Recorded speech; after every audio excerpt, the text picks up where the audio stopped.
vesícula é um problema na areia, no tipo de argamassa. Sempre que tem esse tipo de problema aqui, é da argamassa.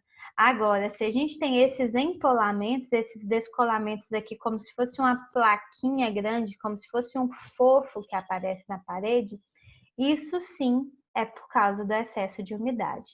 E não tem como a gente fazer outra coisa a não ser renovar essa camada de reboco. A gente vai ter que renovar. Porque se essa camada aqui tá úmida, não adianta eu pintar por cima, porque sempre vai acontecer a mesma coisa, tá bom? Outro também que não é devido à infiltração é o descolamento em placa. Então, quando a gente tem esse descolamento em placa, ele não é devido à infiltração.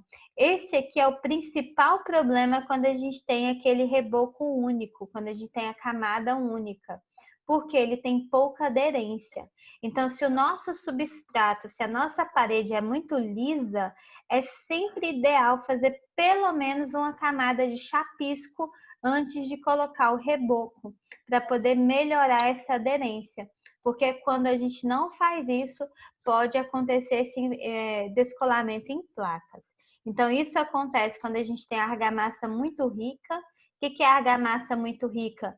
Muito cimento. Então, quando a gente tem muito cimento, muito aglomerante, pode acontecer isso. Ou quando a gente tem pouca aderência.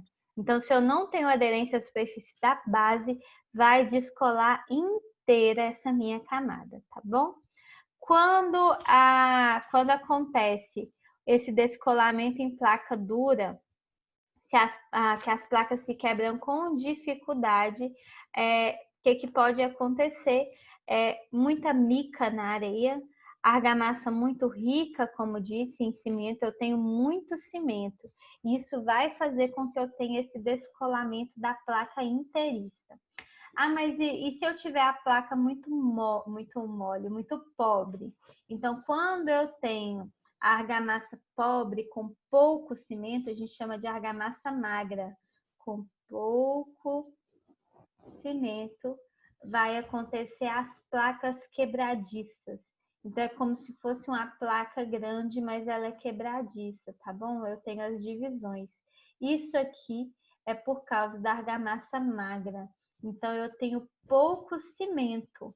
E também pode acontecer devido à ausência da camada de chapisco. A primeira coisa que a gente verifica é se tem essa camada, porque se tem a camada de chapisco, não era para estar acontecendo isso. Se mesmo com a camada de chapisco acontece esse tipo de problema, é por causa que a argamassa está muito pobre, muito magra. O único reparo que a gente tem é fazer um novo revestimento.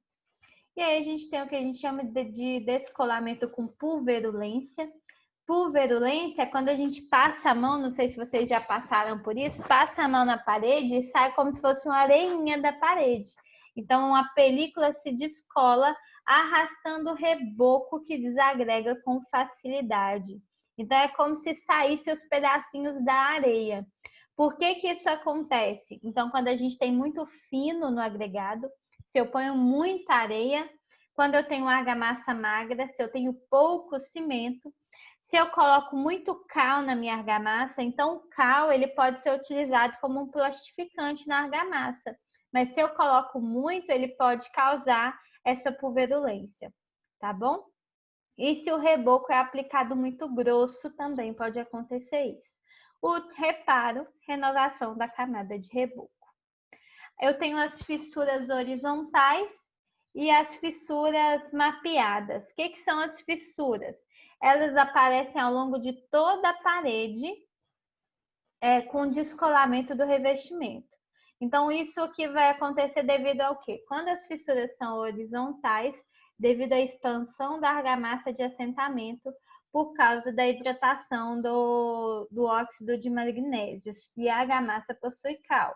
Se ela não possui cal, por causa da expansão da reação do cimento com sulfatos argilominerais no agregado. Então, isso é uma reação que o cimento vai ter com o agregado, causando essa fissura.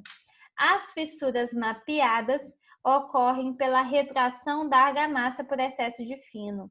Então, eu ponho muita areia na argamassa, uso só cimento como aglomerante, e aí vai ter aquelas fissuras mapeadas. Cadê? Aqui são fissuras mapeadas, tá? Então, é uma argamassa que tem muitos finos e mesmo apresentando cimento, uma argamassa rica, ela vai ter esse tipo de fissura mapeada. Qual que é o reparo? Renovar o revestimento se tiver descolamento. Caso não tenha descolamento, pode só passar mais uma camada de pintura. Até aí, tudo bem? Tranquilo, né? Aí a gente tem as fissuras geométricas, que elas vão acompanhar o contorno do componente de alvenaria. Ah, como assim? Elas acompanham o tijolo. Elas vão acompanhar os tijolos. Isso acontece quando a gente tem argamassa de assentamento com excesso de cimento. Então, vai acontecer esse tipo de fissura geométrica. Se a argamassa de assentamento ela teve muito cimento, tá bom? Como que a gente faz para preparar a argamassa? Pode ser feita de forma manual ou na betoneira. De forma manual, para quem nunca viu preparando, que eu acho que todos vocês já viram, o que é que a gente tem que fazer? Primeiro, mistura a areia com o cimento, depois mexe para ficar aquela mistura homogênea, faz como se fosse um vulcãozinho para no meio adicionar água e vai misturando aos poucos. Porque a quantidade de água é definida. A água tem que ser controlada.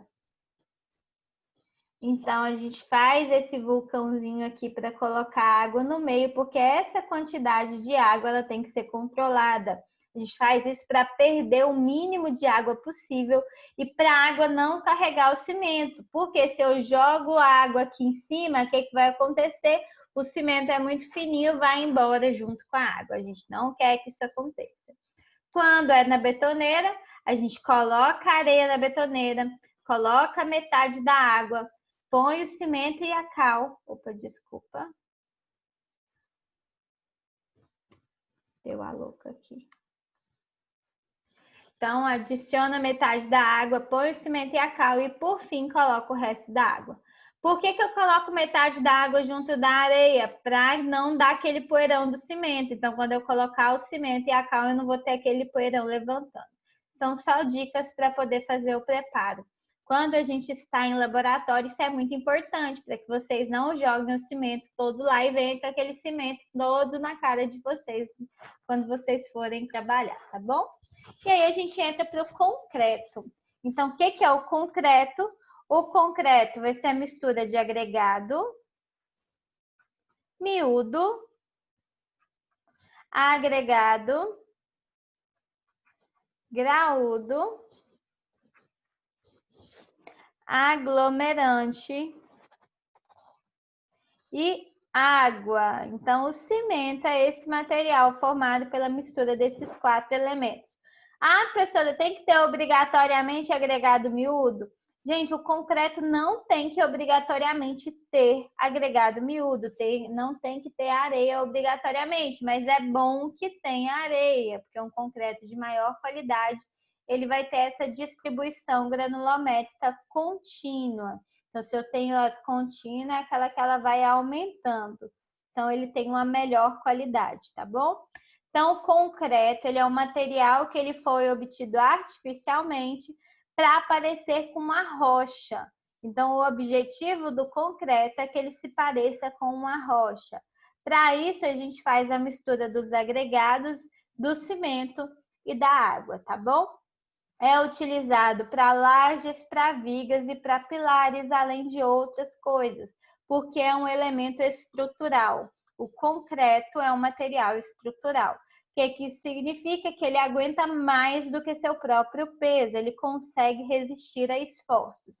As principais propriedades do concreto são resistência, trabalhabilidade, consistência e durabilidade. Resistência para o concreto, a gente define normalmente a resistência à compressão. Trabalhabilidade é a forma com que a gente vai trabalhar com esse material.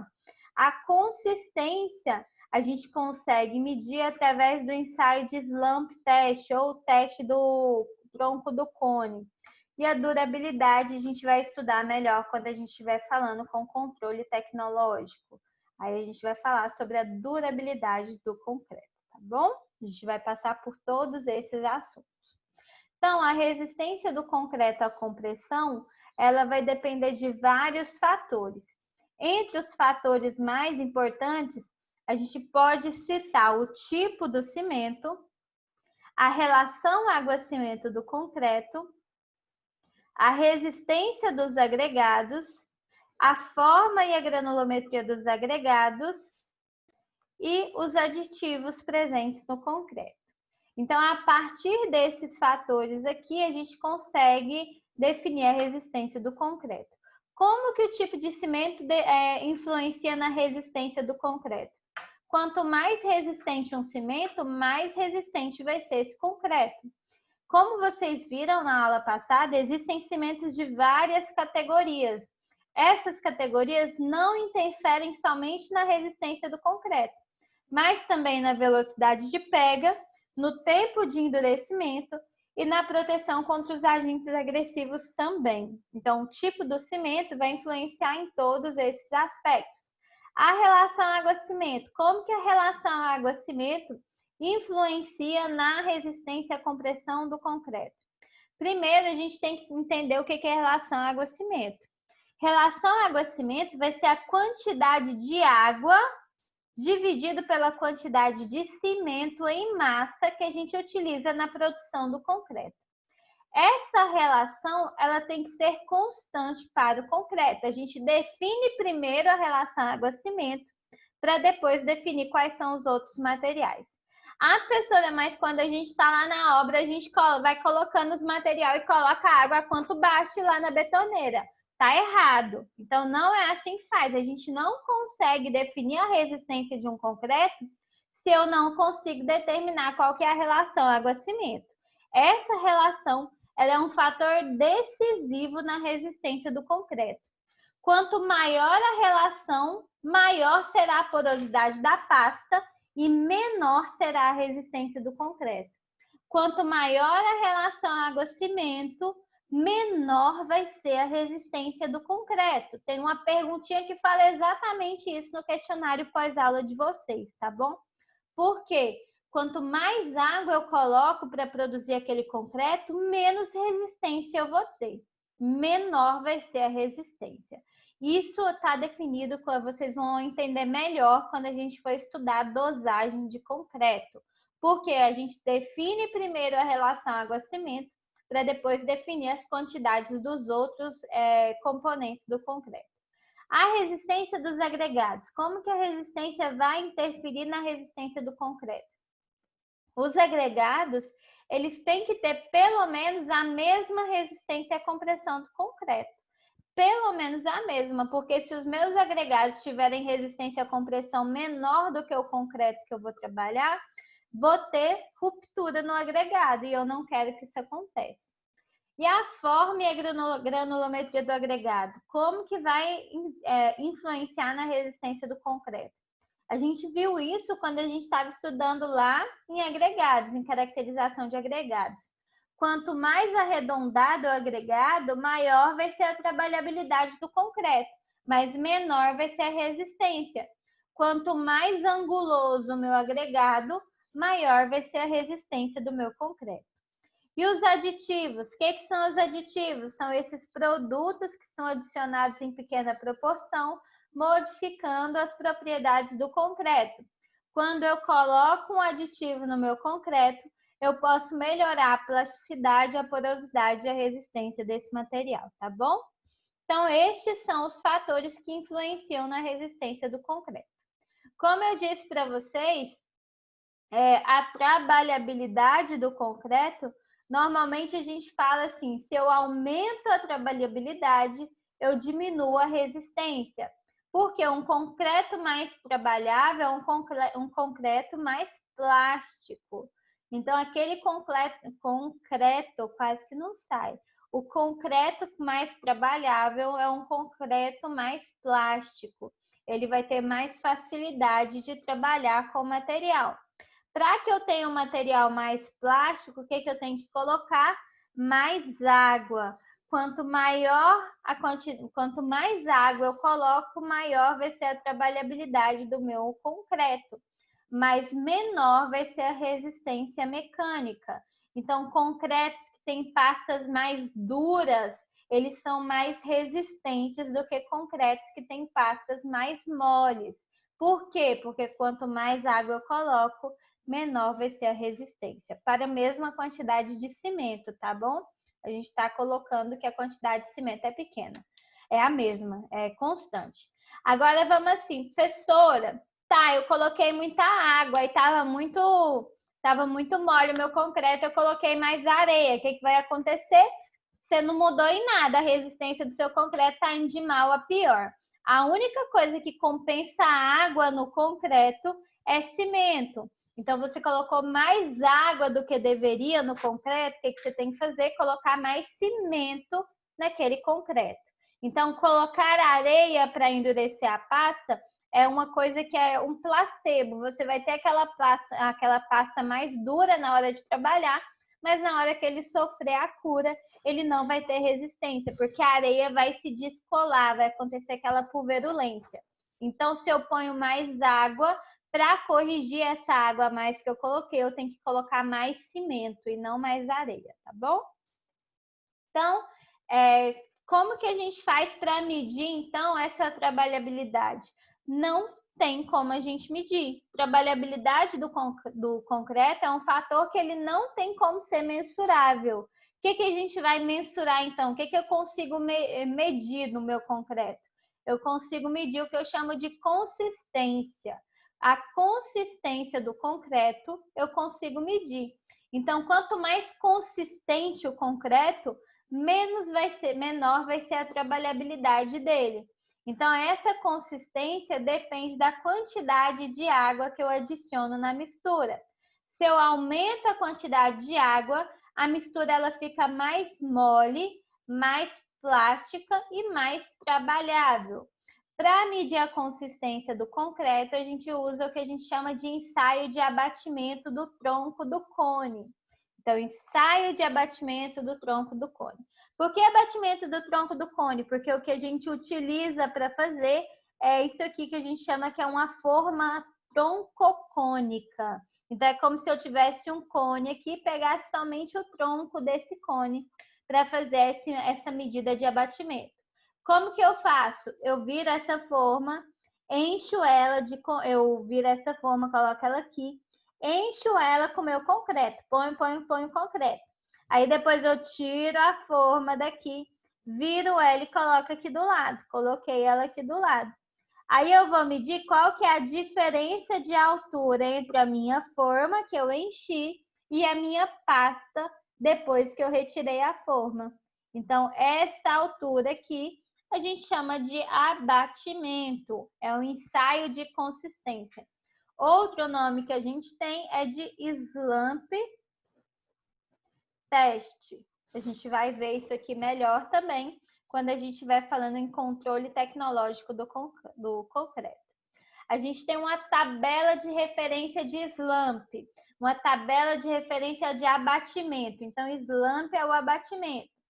Se o meu abatimento é de 0 milímetros, o que significa que eu não tive diferença ali. Então, a minha pasta, ela não se movimentou. Então, a consistência é extremamente seca. Quais são os tipos de obra que eu vou utilizar? Pré-fabricação de concreto, condições especiais de adensamento. Se eu tenho um abatimento igual a 0, a minha massa ela pode ser também muito seca, em vez de ser extremamente seca. Então, essa muito seca, grandes massas, pavimentação com vibração muito energética. Por que essas vibrações muito energéticas e condição especial de adensamento aqui? Quando a gente vê semana que vem as formas de adensamento, vocês vão ver que o adensamento ele serve para retirar a porosidade do concreto. Se eu tenho uma consistência muito seca, não tenho abatimento, isso significa que eu tenho espaços vazios dentro da minha massa de concreto. Para retirar esses espaços vazios, eu utilizo a vibração. Aí eu consigo retirar aquela porosidade, aqueles espaços vazios. Uma consistência seca, eu tenho um abatimento de 0 a 20 milímetros e eu uso normalmente para estruturas de concreto armado ou protegido. Quando eu tenho uma consistência rija, eu tenho um abatimento de 20 a 50 milímetros, posso utilizar para estruturas correntes, estruturas normais. A argamassa também, o concreto plástico também pode ser utilizado para as estruturas normais de 50 a 120 milímetros de abatimento. Se eu tenho uma consistência úmida, ele vai apresentar de 120 a 200 milímetros de abatimento. Então, vai ser estrutura sem grande responsabilidade. O que isso significa? A resistência vai ser menor. E um concreto com consistência fluida, com abatimento de 200 a 250 milímetros, é inadequado para uso, porque ele não vai apresentar resistência. Como que a gente determina a resistência do concreto? A resistência do concreto é a resistência à compressão. A gente chama de resistência característica à compressão e nomeia ela de FCK. Então, normalmente, para o concreto, a gente chama o FCK. O FCK do concreto é 50, é 28, é 30. Então, o FCK é a resistência característica à compressão aos 28 dias. Então, ela vai ser aquela resistência depois da cura do concreto, depois de 28 dias que a gente moldou os corpos de prova. Então, FCK é nossa resistência à compressão aos 28 dias. A unidade do FCK normalmente é o megapascal. Então, a gente vai falar que 30 com FCK igual a 30 significa que ele tem 30 megapascal. Sendo que 1 megapascal é 10 kgfm por centímetro quadrado, tá bom? Então, a gente consegue classificar esses concretos pelo seu FCK, pela sua resistência à compressão. Então, se eu tenho um C20, significa que é um concreto com FCK igual a 20 megapascal. Normalmente, os concretos usuais, eles vão variar de C20 a C50. O que é C20? Concreto com 20 megapascal de resistência à compressão. C50, concreto com 50 megapascal de resistência à compressão. Onde que eu uso cada um? Então, pequenas estruturas ou residências, a gente vai usar pode utilizar C20, 25 a 30 em construções prediais em geral, em que se requer baixas deformações. C30, C40, concreto protendido, edifícios com sistemas estruturais não convencionais. C40, C50, quando a gente quer esbeltez de elementos estruturais. O que significa isso? Eu quero pilares mais compactos, vigas mais finas, então eu uso um concreto mais resistente, tá bom? Então, as classes do concreto vêm da resistência. C20, C25, C30 é a resistência à compressão do concreto aos 28 dias. O que influencia na resistência? Como a gente disse, a relação água-cimento. Então, eu falei para vocês que a relação água-cimento vai ser a quantidade de água em peso, em massa. Eu coloquei peso, mas é massa. Sobre a quantidade de cimento em massa. Onde aqui eu coloquei AT. O que é AT? A água total. O que é essa água total? É a quantidade de água de hidratação mais a água excedente. O que é água de hidratação? A água de hidratação vai ser a quantidade de água necessária para que haja a hidratação do cimento. Sendo que a hidratação do cimento é aquela reação química para aumento de resistência.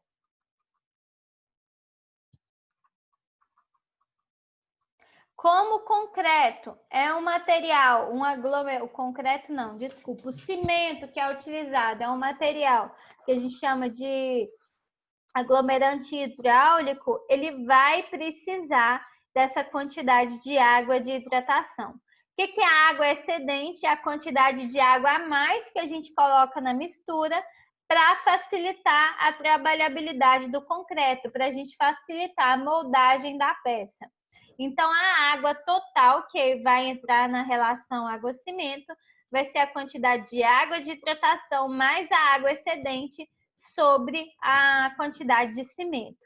Quanto maior a relação água-cimento, menor a resistência do concreto. Então, nós temos aqui, ó, a influência na resistência. Então, aqui eu tenho 100% de resistência, como se fosse 100% de resistência para relações água-cimento menor que 0,4.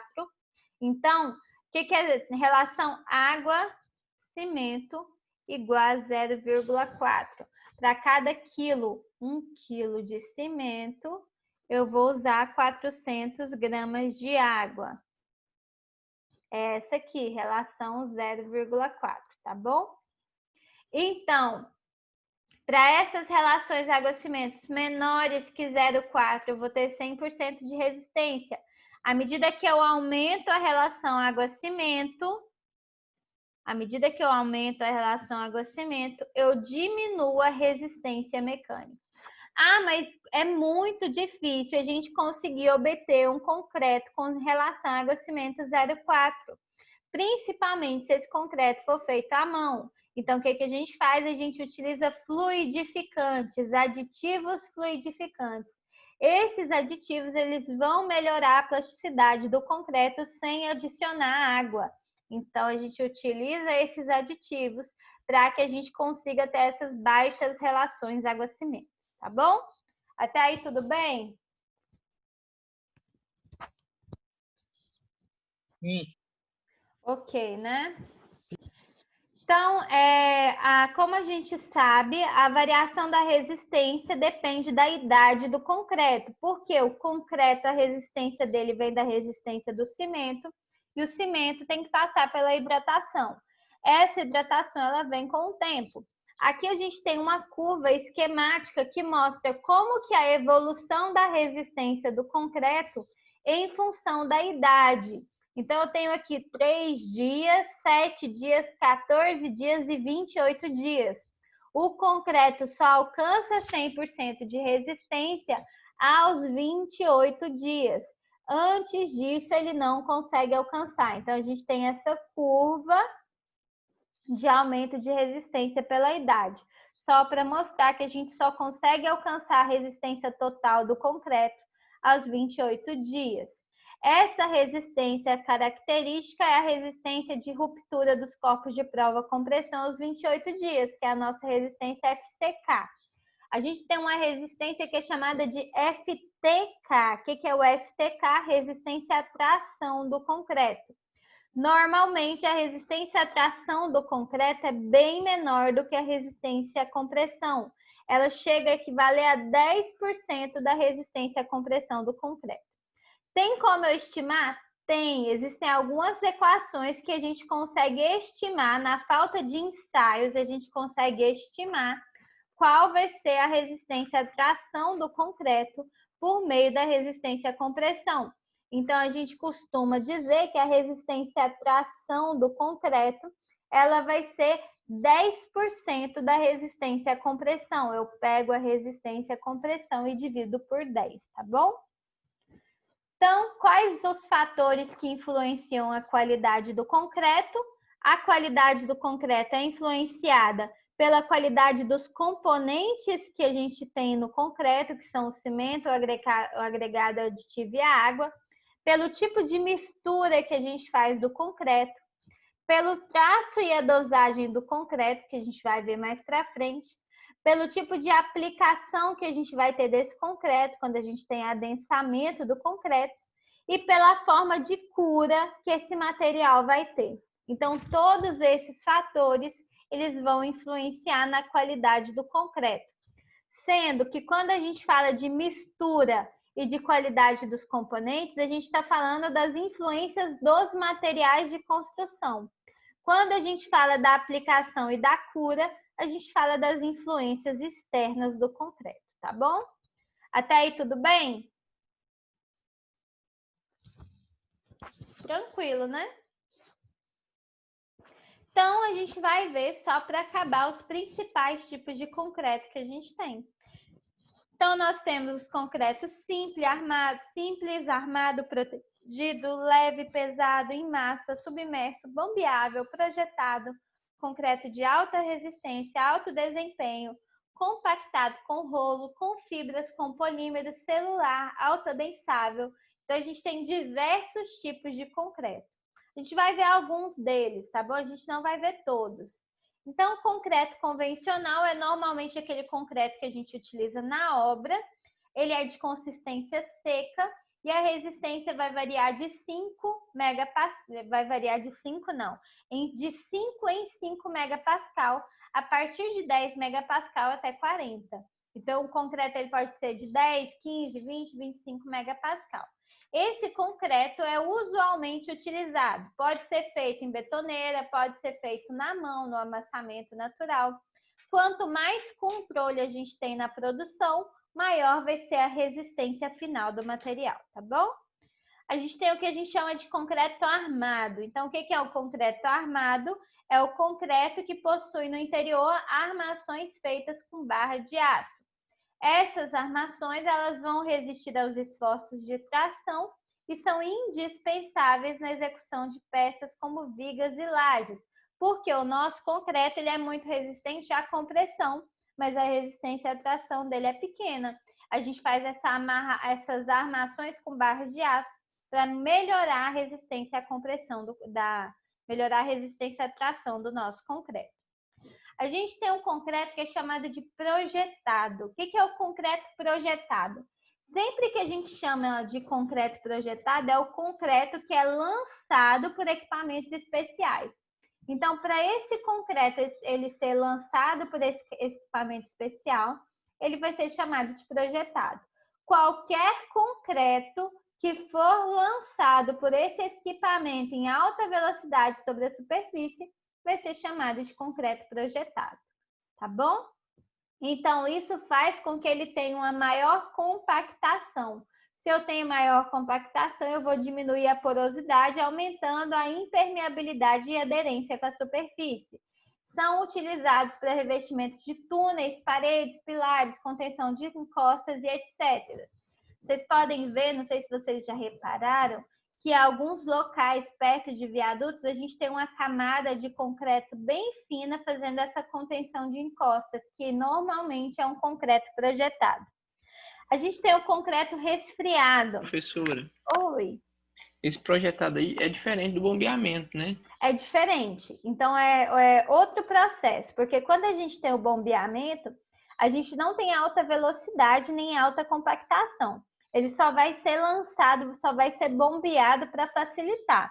Mas o projetado não, ele vai dar uma compacidade maior, ele vai ser menos poroso, ele vai ter uma propriedade diferente porque foi projetado, tá bom? Entendi. O resfriado, ele tem uma temperatura de lançamento reduzida. O que isso significa? Eu vou fazer um concreto gelado. Eu vou substituir uma parte da água por gelo. Quando eu substituo uma parte da água por gelo, o que vai acontecer? Eu vou retardar aquela reação de hidratação. Porque até que a água derreta para poder acontecer, vai ter aquela retardação. Então, ele é utilizado quando eu vou fazer grandes estruturas, então como barragens, alguns tipos de fundações. Em grandes estruturas a gente pode utilizar esse concreto resfriado. Eu utilizo gelo em substituição de uma quantidade daquela água de dosagem. Aí a gente tem um concreto que é chamado de autoadensável. O que é um concreto autoadensável? Ele é um concreto que ele vai ter uma dosagem específica que ele não precisa de adensamento. Ele vai ter esse autoadensamento, ele mesmo vai fazer uma propriedade do concreto que durante a sua reação ele vai diminuir a porosidade. Isso acontece por causa de aditivos superplastificantes que são colocados no concreto. Por ter esses superplastificantes, eles têm maior facilidade de bombeamento e tem uma grande homogeneidade da mistura e uma excelente durabilidade. A gente tem o concreto extrusado. O que é o concreto extrusado? Que passa por uma extrusora. Vocês lembram de extrusora que a gente estudou no semestre passado? Então, quando a gente tem o meio-fio, por exemplo, ele pode ser feito por uma extrusora. Então, vai passando por uma máquina e a gente tem esse concreto extrusado. Eu mudo o quê? Apenas a maneira como a gente coloca esse concreto, tá bom? Então, alguns deles aqui é só pela forma de trabalho com o material que a gente modifica o nome. A gente tem o concreto de alta resistência inicial. Então, esse concreto de alta resistência... Oi? A senhora falou do meio-fio, mas o meio-fio não tem aquelas máquinas de meio-fio para fazer ele mesmo? Tipo, utilizando um cimento normal? Sim, mas também dá para fazer com concreto por uma extrusora. Então, vem a máquina e ela já vai passando aqui o meio-fio todo pronto, e depois você só corta. Ela é mais fácil do que com o outro, então, com aquela maquininha manual, né?